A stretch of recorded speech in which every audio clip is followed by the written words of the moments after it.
सभी विद्यार्थियों को गुड मॉर्निंग। आज हम लोग शुरू करेंगे करंट का न्यूमेरिकल से। देखिए, आज जो क्वेश्चन हम लोग लिखेंगे ये लोको पायलट टेक्नीशियन के लिए बहुत उपयोगी है। करंट से बहुत सारा क्वेश्चन पूछता है, बहुत इंपॉर्टेंट क्वेश्चन निकालता है। तो हम क्वेश्चन लिखेंगे। क्वेश्चन देख लीजिए पहले कि सोने के तार का प्रतिरोध रो है, जब इसकी लंबाई दोगुनी बढ़ा दी जाती है तो उसका प्रतिरोध, विशिष्ट प्रतिरोध क्या होगा। चार गो चॉइस है, रो, टू रो बाई 2 और रो बाई 4। इसमें क्या क्वेश्चन किया गया कि सोने के तार का विशिष्ट प्रतिरोध रो है और इसके लंबाई को दुगना किया गया। तो लंबाई को दुगना करेंगे तब इसका विशिष्ट प्रतिरोध क्या होगा। अब जानते हैं कि विशिष्ट प्रतिरोध लंबाई पर या अनुप्रस्थ काट के क्षेत्रफल पर डिपेंड नहीं है, यह केवल डिपेंड है पदार्थ के प्रकृति पर।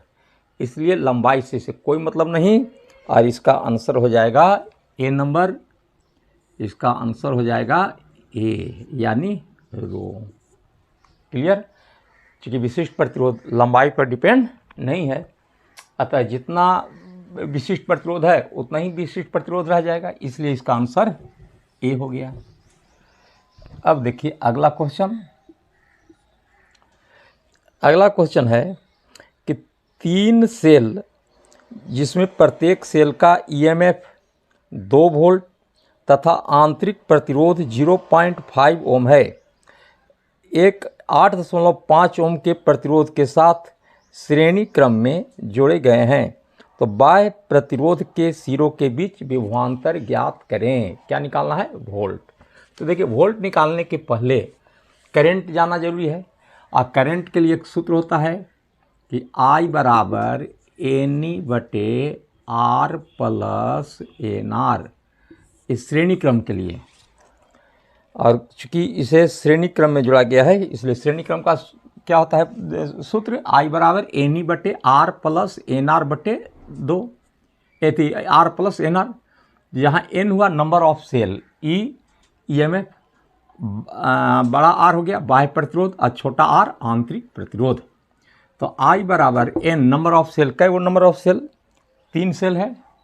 अब प्रत्येक सेल का ईएमएफ 2 वोल्ट, अब बटे आर है 8.5, बाह्य प्रतिरोध है 8.5 प्लस एन आर, एन हो गया 3 और आर है आंतरिक प्रतिरोध, आंतरिक प्रतिरोध है 0.5। तो ये कितना हो जाएगा? ये हो जाएगा 6 अब बटे 6 हो जाएगा, अब बटे हो जाएगा 5 × 15 है 1.5, 8 × 9 1 10 हो जाएगा, यानी 0.6 एम्पियर एक करंट निकल गया। अब निकालना है वोल्ट भी। तो आप जानते हैं पुनः V बराबर हो जाएगा IR। I आपका दिया हुआ है, I कितना? 0.6 और R है 8.5। तो ये हो जाएगा आपको 6 × 25 के 0 हो गया, हासिल 3 और 8 × 6 = 48 और 3 = 51 और 2 अंक के बाद दशमलव, ये पॉइंट हट जाएगा यानी कि 0 हट जाएगा, तो हो जाएगा 5.1 वोल्ट हुआ। तो ये 5.1 वोल्ट आ गया। इसका आंसर हो जाएगा बी नंबर। इस क्वेश्चन का आंसर हो गया बी। बहुत अच्छा क्वेश्चन है, ये VVI क्वेश्चन है। चलिए 2 क्वेश्चन देखे, अगला क्वेश्चन देखते हैं।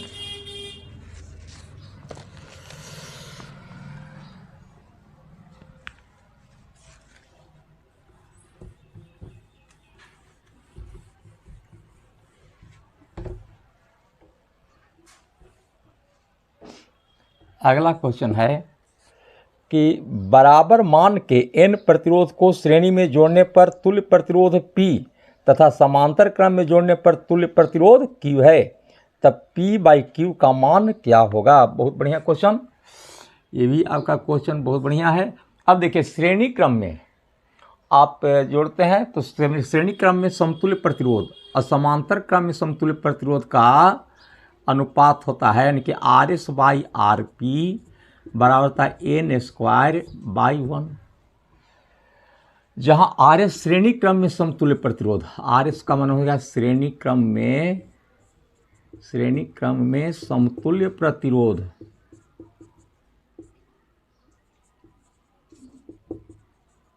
RP मैंने समांतर क्रम में समतुल्य प्रतिरोध, समांतर क्रम में समतुल्य प्रतिरोध है।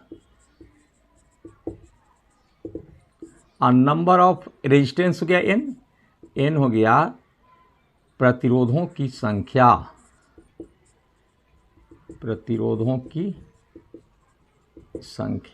क्लियर। तो ये क्या हो जाएगा, RS/RP equal to N² is to 1, चाहे N² लिखिए, तो आंसर हो जाएगा C। इसका आंसर C होगा। चलिए अगला क्वेश्चन देखते हैं।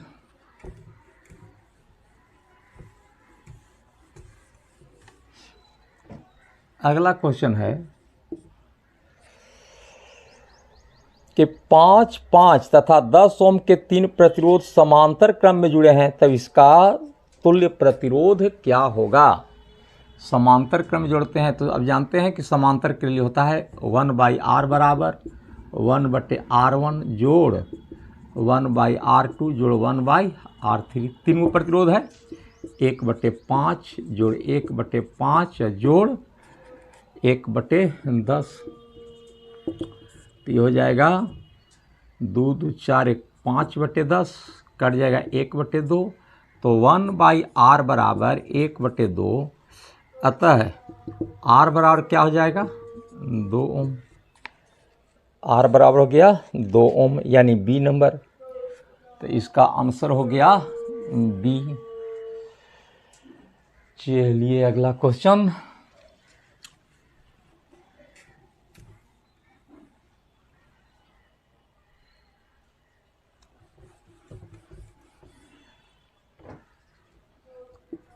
अगला क्वेश्चन है कि 4 वोल्ट की एक बैटरी से 1 ओम तथा 3 ओम के प्रतिरोध श्रेणी क्रम में जुड़े हैं, तो बैटरी से होकर प्रवाहित धारा का मान ज्ञात करें। धारा निकालना है यानी I। अब देखिए V दिया हुआ है, V कितना दिया है 4 वोल्ट,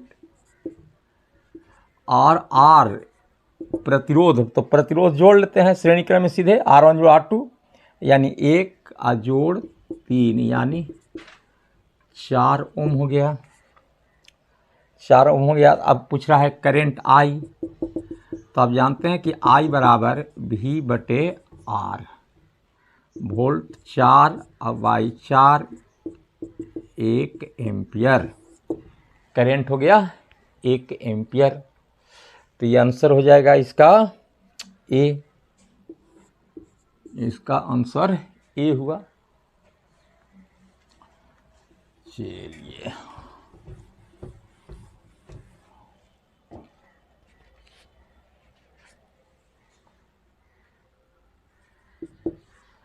अगला क्वेश्चन है कि 2 बल्ब के प्रतिरोध का अनुपात 1:2 है।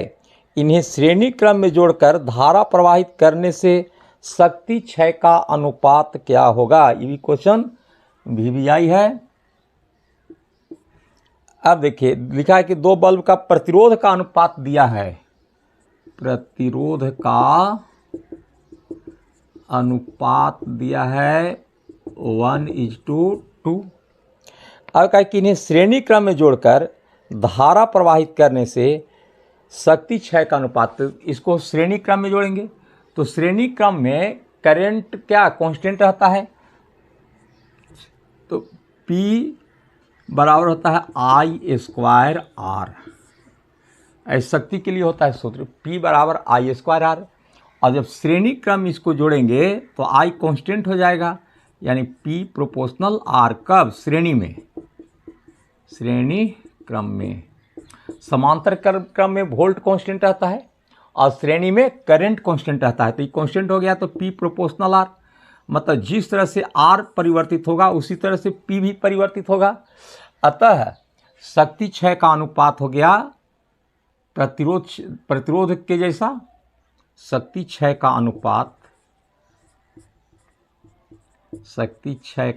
अनुपात बराबर हो गया 1:2। 1:2 यानी A नंबर, इसका हो गया A। यही अगर मान लीजिए समांतर क्रम में रहता तो समांतर में P बराबर V² होता, V कांस्टेंट, तो P प्रोपोर्शनल 1/R होता। तो प्रतिरोध का अनुपात 1:2 है, तो शक्ति क्षय का होता 2 और 1। कब? जब समांतर रहता तब। श्रेणी है तो श्रेणी के लिए I कांस्टेंट रखते हैं, तो P प्रोपोर्शनल R। तो जिस तरह से प्रतिरोध का अनुपात है वही अनुपात शक्ति के लिए हो जाएगा। चलिए अगला क्वेश्चन।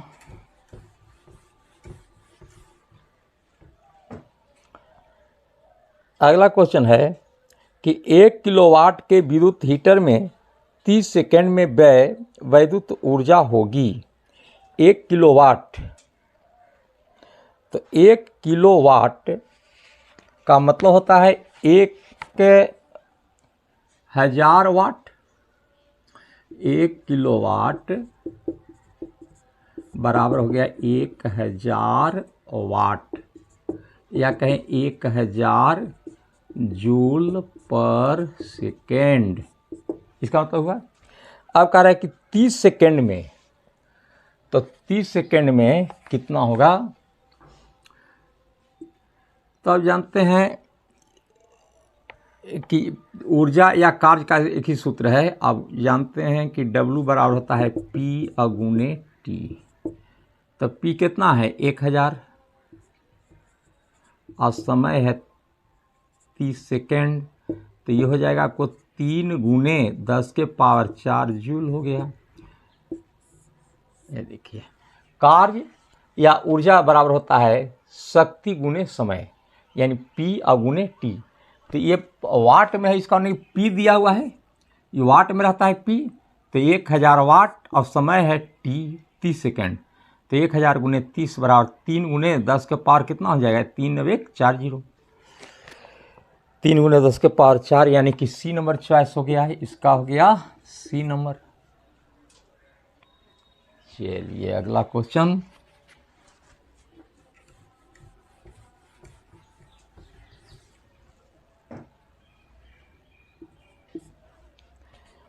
अगला क्वेश्चन है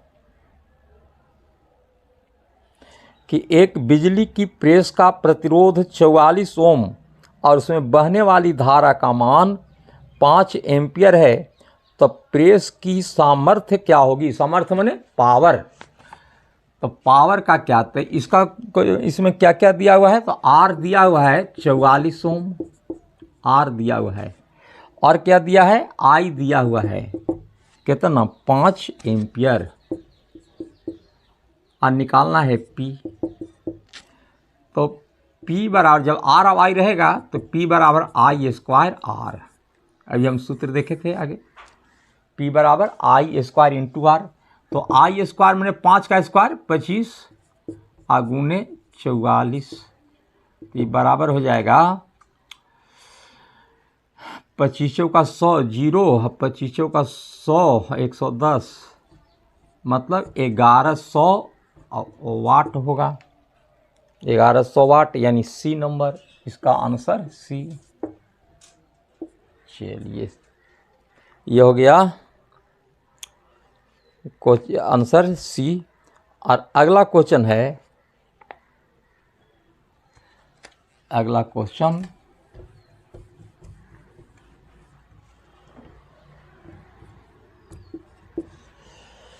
है कि 1 किलोवाट घंटा बराबर होता है, 1 किलोवाट घंटा में कितना होता है? तो देखिए 1 किलोवाट घंटा, 1 किलोवाट घंटा KW से लिखते हैं, किलोवाट घंटा। तो 1 किलोवाट घंटा में 1000 वाट, 1000 वाट।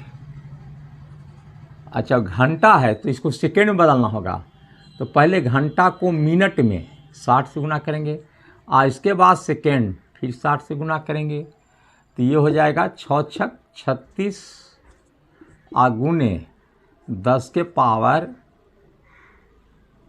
कितना